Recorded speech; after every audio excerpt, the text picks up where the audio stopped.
काला साया। यूं तो बनारस घाट अपनी खूबसूरती के लिए बहुत प्रचलित है, पर घाट के किनारे कई राज लिए बैठे हैं। ये कहानी शुरू होती है बनारस के घाट के पास बने ममता निवास से, जहां प्रिया लाल जोड़े में ममता के घर उसकी बहू बनकर आती है। आओ आओ बहू, घर को अपने पैरों से पवित्र करो। ममता घर की दहलीज पार कर ही रही होती है कि अचानक एक बहुत गंदी सी बास पूरे घर में फैल जाती है।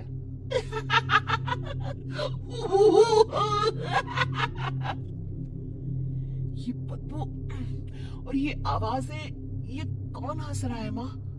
अब ये पड़ोसी ना हमारे थोड़े अलग से है। कहाँ हम शाकाहारी और ये मांस मच्छी खाने वाले। छोड़, तू ध्यान मत दे और गृह प्रवेश कर। और हाँ बहू, अपनी सास की एक बात हमेशा याद रखना, इन पड़ोसियों से तो कभी बात नहीं करेगी। अच्छे लोग नहीं है ये। अपनी सास की ये बात मानेगी ना बेटा? हाँ माँ, जो आपकी मर्जी, मैं उनसे बात नहीं करूंगी। अगले दिन प्रिया अपनी पहली रसोई बनाने रसोई घर में जाती है। ये छोटी बात तो नाक में जा रही है। एक काम करती हूँ, खिड़की खोल देती हूँ। प्रिया खिड़की खोलने जाती है।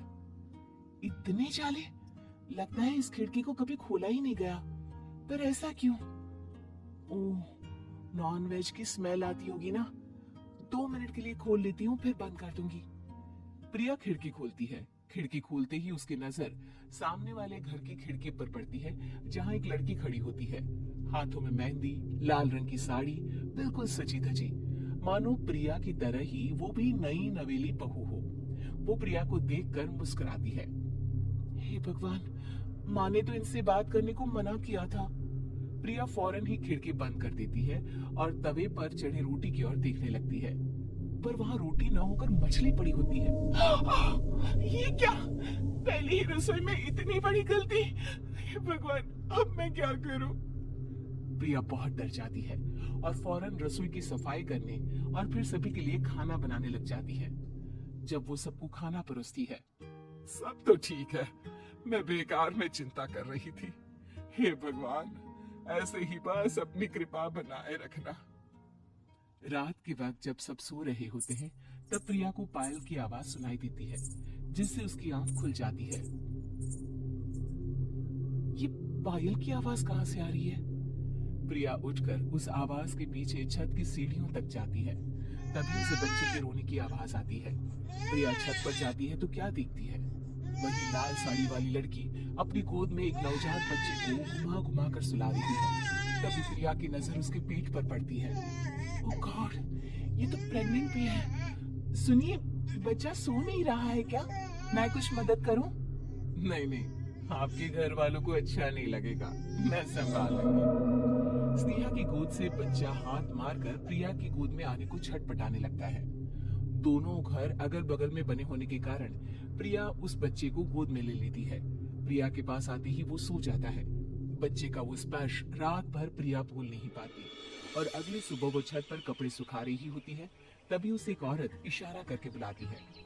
स्नेहा कह रही थी बाबू तुम्हारी गोद में आते ही सो गया। मैं गौरी, स्नेहा की माँ हूँ। बहू, घर आना, बाबू को खिला भी लेना।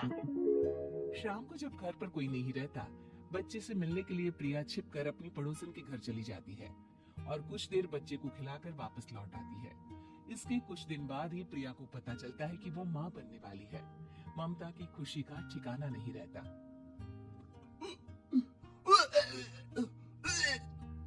माँ जी, पता नहीं क्यों उल्टी आ रही है।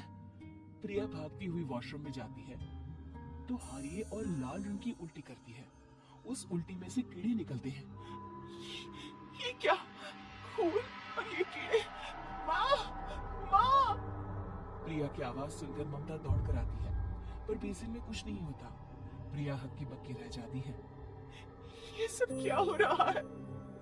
प्रिया घबरा जाती है और अपने कमरे में जाकर सो जाती है। डर के कारण वो इतनी थक जाती है कि उसकी आंख लग जाती है। तब उसे ऐसा लगता है उसके पेट पर मानो कोई बैठा हुआ हो। कौन हो? प्रिया के पेट पर एक 5 महीने की बच्ची बैठी हुई थी, जो बुरी तरह जली हुई थी।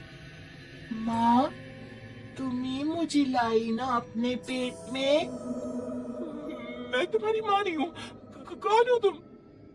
माँ, देखो मैं जल गई बुरी तरह से। 6 महीने पेट में रहने को भी मुझे नहीं मिला। सहला दो ना माँ। बचाओ, बचाओ, माँ। ममता दौड़कर कमरे में आती है। प्रिया की बातें सुनकर वो सब समझ जाती है। तू कहीं बगल वाले घर में तो नहीं जाकर आई ना बहू? मुझे माफ कर दो, मैं गई थी माँ। उस घर में सब मरे हुए हैं बहू। कई साल पहले स्नेहा उस घर में बहू बनकर आई थी। कुछ ही दिन में वो एक बच्चे को जन्म देने वाली थी। पूरा घर बच्चे के आने की खुशी में खोया था कि एक दिन अचानक उस घर में आग लग गई। सब बुरी तरह जलकर मर गए। गौरी आज भी दादी बनने का इंतजार कर रही है और इसीलिए स्नेहा ने अपना अजन्मा बच्चा तुम्हारी कोख में डाल दिया। ममता ये कह रही होती कि पीछे से उसके पैरों को एक बच्चा पकड़ लेता है।